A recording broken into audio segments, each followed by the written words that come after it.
Hello बच्चों। भाई आज जो मैं आपको लेकर आया हूँ वो आपका जो एयरफोर्स की सीरीज हमने चलाई है उसका प्रैक्टिस सेट 2 है, ठीक है ना।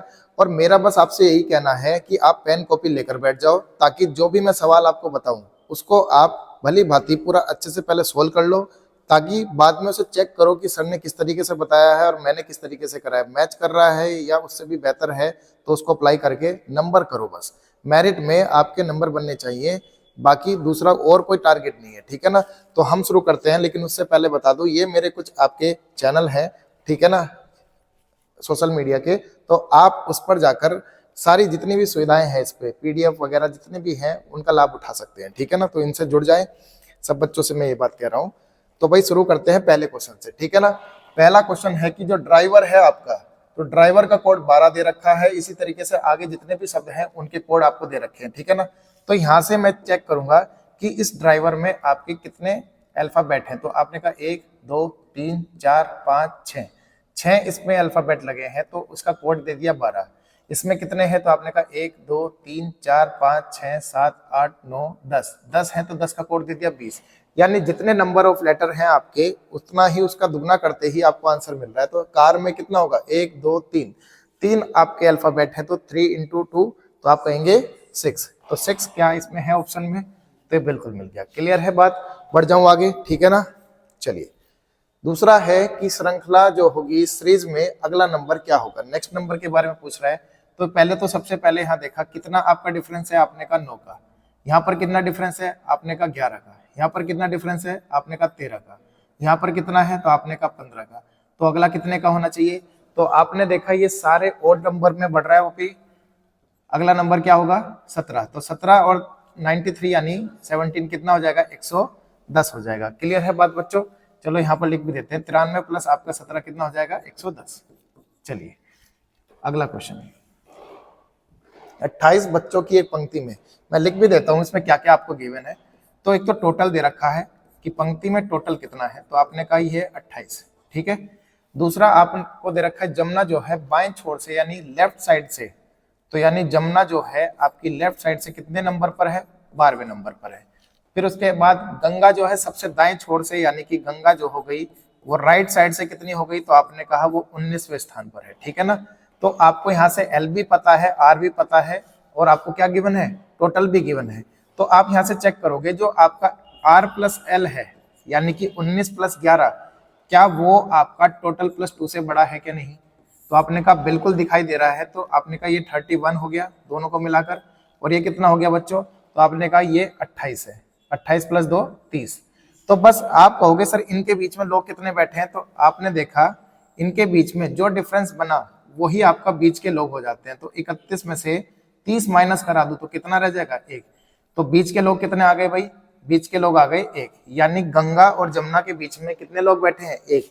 और उसने आगे यही कहा है कि सरस्वती ठीक उनके बीचों बीच बैठी है, ठीक। लेकिन इस कंडीशन से आपको क्या पता चलता है, ये कौन सी कंडीशन लगी है इसमें, तो आपने कहा ओवरलैपिंग, ठीक है ना। आपने क्या कहा, ओवरलैपिंग। और ओवरलैपिंग में जब बीच के लोग आ जाते हैं तो आप एक बार चेक करोगे कि मिड प्लस 1, और आप यहाँ से डिवाइड बाई 2 करा दोगे, ठीक है ना। तो 1 प्लस 1/2 कितना आ जाएगा, तो आपने कहा 2/2, 1 आ गया। तो बस ये जो 1 आया है, इस 1 को आपको कहाँ से पूछा है, सरस्वती की। तो सरस्वती की जो साइड पूछी है दाएं छोर से पूछी है, यानी राइट छोर से पूछा है, तो राइट छोर से उसमें से 1 माइनस करा देंगे, ठीक है ना। अगर लेफ्ट से पूछता तो लेफ्ट में से 1 माइनस करा देते, तो ये 11 आता आंसर, और ये 18। चूंकि पूछा है राइट साइड से तो कितना आंसर आ गया, 18 आ गया, ठीक है। बस एक बात यहाँ से ध्यान रखना, जब पूछेगा क्या है, जब पूछेगा कि आपका ओवरलैपिंग है तो कंडीशन बीच के लोग की, तो आप करा दोगे माइनस। लेकिन जब कंडीशन लगेगी आइडियल, क्या लगेगी भाई, आइडियल, तो वहां पर आप क्या करा दोगे, प्लस। और वो किसको, ये आपका मिड प्लस 1/2 को, ठीक है। बाकी इसकी अच्छे से जानकारी लेने के लिए, ये चैप्टर रैंकिंग का है, चैप्टर रैंकिंग का पूरा अच्छे से पढ़ने के लिए भाई मैंने एक पीडीएफ पूरी बनाई, मतलब पीडीएफ कह रहा हूँ, वीडियो पूरी बना रखी है, उसको आप जाकर देख सकते हैं, इसी चैनल पर है, लिंक मैं डिस्क्रिप्शन में रख दूंगा, तो वहां पर आप उसका लाभ उठा सकते हैं पूरी वीडियो का, ठीक है ना। सारे कॉन्सेप्ट कि ओवरलैपिंग कब बनता है, आइडियल कब बनता है, सारी बातें मैंने इसमें डिटेल में बता रखी है, ठीक है ना। चलूँ आगे बढ़ जाऊं, चलो आपके मामा। देखो कभी ऐसे लैंग्वेज वाले क्वेश्चन आते हैं, ठीक है ना, तो इसमें आप अपनी फैमिली के थ्रू भी इसमें कर सकते हैं काम। उसने कहा आपके मामा की इकलौती बहन, तो मामा की इकलौती बहन कौन हो गई? आपकी मम्मी, ठीक है ना। मम्मी के पति कौन? पापा आपके, ठीक है ना। पापा का भाई यानी पापा जो है उनके भाई कौन हो गए? चाचा। तो चाचा जो है आपसे किस प्रकार संबंधित है? तो जो चाचा वो तो आपके चाचा लगे ना, फिर संबंधित क्या होना था? तो आंसर क्या हो गया? ए। क्लियर है बात एकदम? समझ में आ रही है बात? तो अपनी फैमिली से भी इसको सोल्व कर सकते हैं, ठीक है ना। उसने क्या कहा? मामा की इकलौती बहन। तो भाई देखो अभी मैं दिखा देता हूँ मामा कैसे बनते हैं। तो मान लीजिए ये आप हो, ठीक है ना। ये कौन है? आप। आपसे ऊपर मम्मी है, ठीक है ना। और मम्मी के जो भाई होंगे, ठीक है ना, मम्मी के जो भाई होंगे वो मामा हो गए। तो अब यहां से देखना भाई, ठीक है। तो हम मामा तक तो आ चुके हैं। मामा की इकलौती बहन तो कौन है? मम्मी। और मम्मी के पति यानी पति हो गए आपके पापा, ठीक है ना। ये कौन हो गए भाई? पापा। क्लियर। और पापा के जो भाई हैं, पापा के जो भाई हैं वो कौन है? तो आपने कहा चाचा, पैटर्नल अंकल, ठीक है ना। तो ये आपके जो चाचा हैं ये आपके क्या लग रहे हैं? तो भाई चाचा ही लिखा तो चाचा ही लगेंगे ना। तो इस तरीके से भी आप जा सकते हो। आंसर दोनों तरीके से आपका क्या रहेगा? चाचा ही आएगा। लेकिन कोशिश ये रखा करो कि अपने परिवार से इनको करोगे तो जल्दी से जल्दी आंसर मिल जाएंगे, ठीक है ना। मोटिव ही हमारा ये है कि हम उस 25 मिनट में 30 क्वेश्चन को कितने आराम से अच्छे से पूरा पूरा कर लें, ठीक है ना। तो उसके लिए जितना भी आपको लगता है कि मैं बेस्ट से बेस्ट वे देखूं, तो उसके पीछे जाओ, ठीक है ना। और वही मैं बताने के लिए यहाँ पर आया हूँ। अब देखो इसमें क्या कह रखा है? एम को क्या कहा इसने? माइनस, ठीक है। एन को क्या कहा? डिवाइड। ओ को क्या कहा? मल्टीप्लाई। और पी को क्या कहा भाई? प्लस। चलो चेक कर लेते हैं। पी को प्लस कह दिया, एम को क्या कह दिया है भाई? माइनस कह दिया। एम को क्या कह दिया? माइनस। ओ को क्या कह दिया? मल्टीप्लाई। और पी को क्या कह दिया है भाई? तो आपने कहा प्लस, ठीक है। तो हमने बोर्ड मास पढ़ा है, तो बोर्ड मास में सबसे पहले किसका यूज करते हैं? मल्टीप्लाई का। तो हमने चलो शुरुआत से लिख लेते हैं। 324 प्लस, ठीक है भाई, 35 माइनस 184। अब यहाँ पर माइनस, लेकिन इन दोनों को मुझे क्या कराना है? पहले माइनस कराना, सॉरी मल्टीप्लाई कराना है। तो 17 या 51 आ गए और प्लस का 39, ठीक है भाई। तो यहाँ से इनको सोल्व करते हैं। ये कितना आ गया? 359 माइनस 184। 51 में से 39 गए तो मतलब ये देखा जाए तो कितना आ जाएगा भाई? माइनस के 12। 184 और माइनस के 12, चलो पहले लिख लेता हूँ। तो ये आ गया 359 और माइनस 196 बन गया, ठीक है। तो जब इसे सोल्व करके देखा तो आपने कहा 3 और 35 में से 19 गए तो आपने कहा 16। 163 ऑप्शन में है क्या? तो आपने कहा ए है। समझ में आ रहा है सबको? बस क्या करना है, जैसे जैसे बोला है वैसे वैसे करना है। लेकिन बोर्ड मास का ध्यान जरूर रखना कि पहले ब्रैकेट, फिर ऑफ, फिर आपका डिवीजन, फिर मल्टीप्लीकेशन, फिर आपका क्या कहते हैं एडिशन, उसके बाद में लास्ट में सब्ट्रैक्शन, ठीक है ना। तो उसको हमें फॉलो करना है। क्लियर है बात एकदम? चलो अगला भाई, 6 लोग एबीसी जो है ABCDEF वो उत्तर दिशा की ओर मुख करके एक पंक्ति में बैठे हैं। तो सी के दाईं ओर केवल 2 व्यक्ति है। सी के दाईं ओर केवल 2 व्यक्ति है। तो सबसे पहले मैंने 6 लोगों को बिठाया, 1 2 3 4 5 6। सी के दाईं ओर कितने हैं? 2 व्यक्ति, तो 1 और 2 आ गए। उसने कहा बी और सी के बीच में 2 व्यक्ति बैठे हैं। तो इधर तो मैं नहीं बिठा सकता बी को, तो बी को मुझे इधर बैठाना पड़ेगा, तभी तो 2 व्यक्ति बैठ पाए। चलिए यहाँ तक भी आ गए। एफ के दाईं ओर यानी राइट साइड में चौथे स्थान पर कौन बैठा है भाई? सॉरी एफ जो है बी के दाईं ओर, तो बी के दाईं ओर 1 2 3 4, यहाँ पर कौन आ गया? एफ आ गया, ठीक है ना। ई जो है ए और बी के निकटतम पड़ोसी है। ई जो है ए और बी का निकटतम पड़ोसी है। तो भाई ई बी का भी निकटतम पड़ोसी है, तो यहाँ पर बैठ गया, ठीक है ना। और ए का भी निकटतम पड़ोसी है, तो ए कहाँ पर बैठ गया? यहाँ पर। बचा कौन? अब डी बचा। उसने यही पूछा कि बताओ जो डी का है स्थान वो क्या होगा, ठीक है ना। तो डी का स्थान आपको ए से और ई से दे रखा है, ए से और ई से दे रखा है। तो ए के किधर है? तो आपने कहा राइट में तीसरा, और ई के राइट में चौथा। तो राइट में चौथे की बात तो किसी में नहीं कर रखी है, ठीक है ना। तो बस आपको ए से ही चेक करना था। तो 2 ऑप्शन तो सबसे पहले गायब हुए। ए के दाएं तीसरा कौन होगा? तो बाएं भी तीसरा हट गया। तो आंसर क्या हो गया? डी हो गया, यानी third to the right of A. Clear है बात एकदम? सबको समझ में आ रही है बात? ठीक है, बढ़ जाऊं आगे। लो जी, अब है 0418। 0418 ये सीरीज इतने काम की सीरीज है कि एकदम से अगर आती है तो तुरंत क्लिक नहीं होता। तो इसके लिए मैंने बच्चों को कई बार कह रखा है, क्लासरूम में भी मैं बच्चों को कहता हूँ कि आप इस सीरीज को रट लो, दिमाग में सेट कर लो, क्योंकि ये एकदम से क्लिक नहीं होती। अभी यूपी पुलिस कांस्टेबल के एग्जाम में भी ये डिफरेंस बन कर आई है, ठीक है ना। और उससे पहले एसएससी का एग्जाम हो या और कोई XYZ एग्जाम हो तो बहुत पूछी जाती है सीरीज, ठीक है ना। तो अब यहाँ से देखो क्या है इसमें, तो आपने कहा लॉजिक लग रहा है इसमें n³ माइनस n² का, ठीक है। अब यहाँ से अगर मैं n की वैल्यू 1 रख दूं, n की वैल्यू क्या रख दूं 1, n नेचुरल नंबर यानी प्राकृतिक संख्याएं हैं, ठीक है ना। 1 रखते क्या मिला 1 माइनस 1 0, ठीक है ना। 2 रखूंगा n की जगह, तो आपने कहा 2 का क्यूब कितना 8, 8 माइनस 4, 2 का स्क्वायर 4, तो कितना आ गया 4। मैंने कहा 3 का क्यूब, तो आपने कहा 27 माइनस कितना 3 का स्क्वायर 9, तो कितना आ गया 18। तो ऐसे ही चलता जा रहा है, फिर 4 का क्यूब 4 का स्क्वायर, 5 का क्यूब 5 का स्क्वायर, 6 का क्यूब 6 का स्क्वायर। तो आपने देखा कौन सा नंबर लेना है, 1 2 3 4 5 और यहाँ पर 6, तो मुझे 6 का क्यूब, तो 6 का क्यूब कितना 216 माइनस कितना भाई 6 का स्क्वायर यानी कि 36, तो आंसर कितना हो गया 180। तो 180 ऑप्शन में है क्या, तो बिल्कुल है। समझ में आई बात सबको, ठीक है ना। लॉजिक क्या लगा n³ माइनस n², ठीक है। तो मैं यहाँ पर एक 2 लॉजिक लिख देता हूँ, n³ माइनस n², इसकी सीरीज है 0 4 48 100, ठीक है ना, इस तरीके चल रही है। एक होता है n³ प्लस n², ठीक है। उसमें आप कह सकते हो ये सीरीज कैसे चलेगी, 2 12 36 80 150 यानी 150, और ऐसे ही आगे तक चल रही है। तो इन 2 सीरीज को आप बिल्कुल दिमाग में सेट कर लो, ठीक है ना। समझ में आ गई बात, आगे आए तो भूलना नहीं, तुरंत कर देना, ठीक है ना। चलो अगला, टोक्यो है जापान। तो भाई टोक्यो जापान की कैपिटल है, ठीक है ना। तो वियना कहाँ की आपकी कैपिटल है, तो आप कहोगे ये ऑस्ट्रिया की है, ठीक है ना। ज्योग्राफी का जो ज्योग्राफी का ही है एक तरह से। तो क्वेश्चन जो आ चुका है पूरा आपका इस पे है कि कैपिटल और कंट्री को याद करना है, ठीक है ना। तो अच्छे से याद करना है।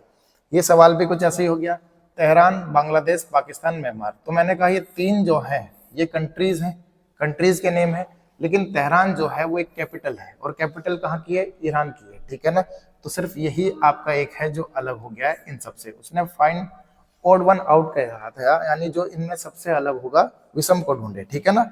चलूं आगे, चलो अगला है रोड का जो कोड है, रोड का कोड यानी कि रोड का मैं यहाँ पर इनकी पोजीशन वैल्यू लिख लेता हूँ। आर को हम क्या कहते हैं 18, ओ को क्या कहते हैं 15, ए को क्या कहते हैं 1, डी को क्या कहते हैं 4, डब्ल्यू को 23, टी को 20, एफ को 6, आई को 9। तो कितना कितना बढ़ गया भाई सब में, तो आपने कहा सब में +5 बढ़ गया है। कितना बढ़ गया है भाई +5 +5 +5, ठीक है।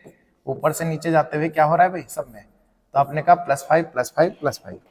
अब आपसे पूछा क्या है, तो उसने कहा कि बीट, तो बी जो कोड होता है 2, ठीक है ना, ई जो कोड होता है 5, ए जो कोड होता है आपका 1, टी जो कोड होता है आपका 20।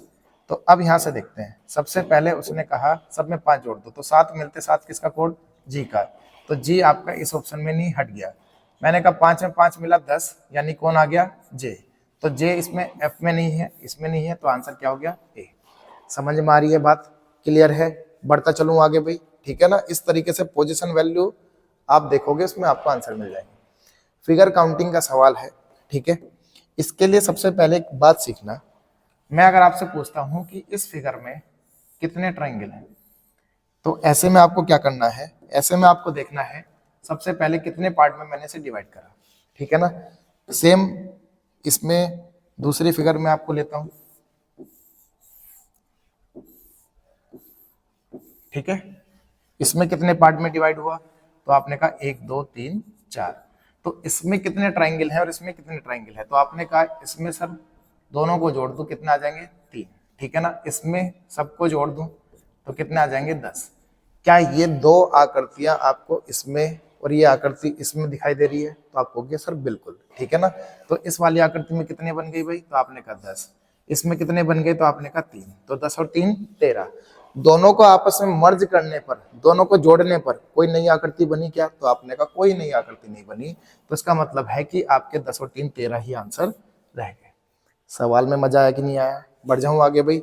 इसी तरीके के सवाल आते हैं, आपको बस ध्यान रखना है ताकि तेजी से आंसर कर पाओ। ये हमने लास्ट की वीडियो में भी देखा था एक सवाल ऐसा, तो मुझे उम्मीद है और भाई तुरंत पॉज करके, ठीक है ना, पॉज करके आंसर को करा करो। ठीक, पहले मैं आपको दिखा देता हूँ कि ये क्वेश्चन आपका पूछा गया है, तुरंत पॉज किया, आंसर किया, मैं करता हूँ, फिर उसको आप चेक करो कि भाई सही हुआ कि नहीं हुआ। ठीक है ना, क्या बताया था इसमें, 1 2 3 4, तो जैसे 4 3 से रिलेट कर रहा है वैसे 2 1 से करेगा। ठीक है ना, अब इसमें चेक करो, सबसे पहले क्या हुआ कि आपने देखा ये जो S और S पास पास है, ठीक है ना, तो 9 कहां पर आ जाएगा, बिल्कुल स्टार्टिंग में ही आ जाएगा। तो स्टार्टिंग में 9 इसमें है क्या, तो आपने कहा नहीं, इसमें है क्या, आपने कहा नहीं, तो ये 2 आंसर आपके अभी बन रहे हैं। ठीक है, चलो अगला देखते हैं। मैंने कहा इसमें 9XB, ठीक है ना, VS एरो, बस बीच का नंबर ही बदल रहा है। तो आप इसमें से इसमें देखो, बीच का नंबर पूरा चेंज हो गया, पूरा चेंज हो गया, यानी 4 जो है B में बदल गया। तो ये जो D था, इस तरीके से ये D बना हुआ है, अगले में D तो नहीं जाएगा, तो अगले में D वाला तो बिल्कुल ही गलत हो गया, क्योंकि ये तो बदलना है, 100% बदलना है। तो कौन सा आंसर हो गया, तो आपने कहा B। समझ में आ रही है बात एकदम। बस इसी प्रकार आंसर करते चलो और आगे बढ़ते चलो। ठीक है, चलो अगला। इसने कहा इसमें पूरे में कि 3 के अपोजिट क्या होगा, जो 3 है इसके अपोजिट क्या होगा। तो भाई सबसे पहले इन दो फिगर में आपको कॉमन क्या है, तो आपने कहा इन दोनों फिगर में मेरा 3 कॉमन है भाई। ठीक है ना, तो 3 को मैंने यहाँ पर लिख लिया। जब दो डाइस में एक साइड एक सतह कॉमन होगी तो आपको कैसे चलाना है, क्लॉकवाइज।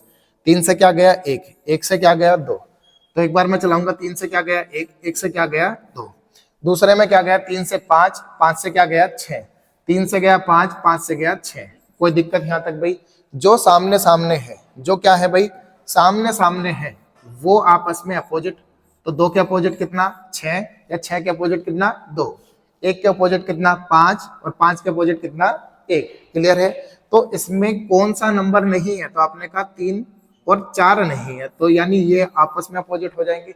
तो मुझे यहां से दिख रहा है कि 3 के अपोजिट कौन है 4। चलो एक बार तो आंसर ये हो गया। दूसरी बात, जब भी एक सतह कॉमन हो, एक सतह यानी एक सरफेस कॉमन होगी, जैसे यहाँ पर 3 कॉमन है बस, तो ऐसे में आपको क्या देखना है, जो दोनों में कॉमन है, जो दोनों में कॉमन है उसके अपोजिट वही नंबर है जो पूरे डाइज में, यानी दोनों डाइज को मिलाकर नहीं है। ठीक है ना, और वो कौन सा नहीं था, आपने कहा 1 भी है, 2 भी है, 3 भी है, 5 भी है, 6 भी है, तो 4 नहीं है। तो वही आपका आंसर हो गया। क्लियर है बात एकदम। आगे से इस चीज को तुरंत कर दोगे। चलो बढ़ जाऊं आगे। अब है कि 2 फरवरी, कब भाई, कि 2 फरवरी और आपका 2019, ठीक है ना, दिन है आपका सैटरडे यानी शनिवार। तो पूछ रहा है कि 4 अक्टूबर 2019 को क्या होगा। ठीक है ना, सबसे पहले तो एक मंथ के कोड होते हैं 0, 35, 614, 625, 035। ठीक है ना भाई, ये मंथ के कोड है। जनवरी, फरवरी, मार्च, अप्रैल, मई, जून, जुलाई, अगस्त, सितंबर, अक्टूबर, नवंबर, दिसंबर। ठीक है ना, आपसे जो उसने पूछा है, एक तो फरवरी पूछा है और एक पूछा है आपसे अक्टूबर। क्लियर है बात एकदम।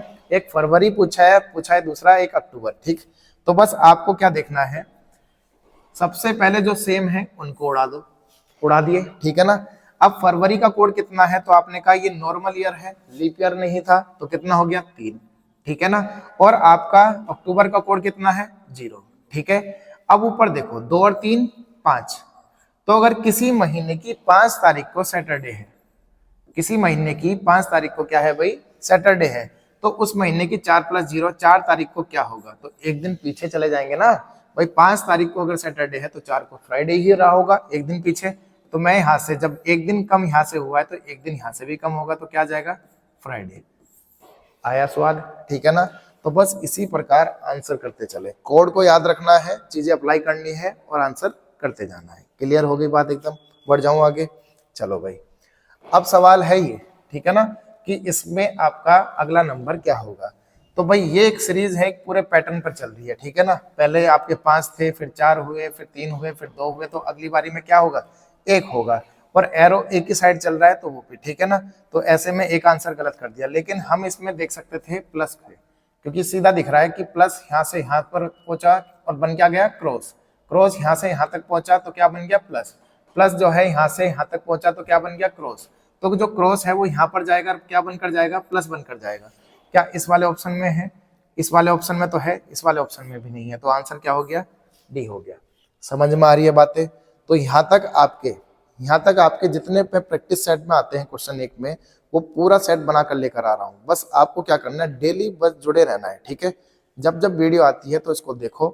30 मिनट का टाइम होता है, ठीक है ना, 15 से 20 मिनट का टाइम होता है, सॉरी। तो उसमें जितने भी मैं सवाल करा रहा हूँ उसको आप भी एक बार पहले प्रैक्टिस करो, पॉज करो वीडियो और बार बार लगा कर देखो, फिर चेक करो कि मैं बिल्कुल सही तरीके से लेकर चला था सवाल नहीं या नहीं, ठीक है ना। जरा सी गलती लगती है तो समझो सवाल को।